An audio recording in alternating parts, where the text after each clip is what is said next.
ලෝක ළමා දිනය වෙනුවෙන් අපේ පාසලේ හරිත පෝෂණ ව්‍යාපෘතියේ යටතේ චිත්‍ර තරගයක් පැවැත්වුණා. එහි තේමා වුණේ එළවලු පළතුරු සුවඳේ නිරතුරු. ඉතින් දැන් අපි බලන්න යන්නේ අපේ යාළුවෝ ඇඳපු ලස්සන චිත්‍ර.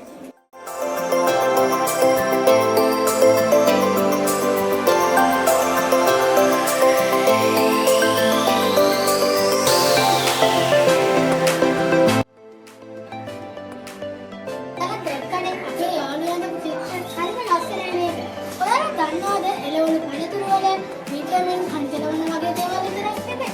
අපිට ගොන්නන රෝග වෙන ප්‍රශා වෙන්න ගොඩක් උදව් වෙනවා. ඉතින් අද අපිට දෙන්න ඕන පණිවිඩය තමයි අපේ ගෙවත් වෙන වවා ගන්න පුළුවන් රෝග පළතුරු තිබෙන්නේ. අපි ඒවා කඩින් ගන්න නැතුව අපේ ගෙවත් වෙන වවාගෙන නැවුම් නිසා ආහාරයට ගන්න. ඉතින් ටොෆි චොක්ලට් වලින් කෙටි ආහාර නවත්තලා නැවුම් වෙනකොට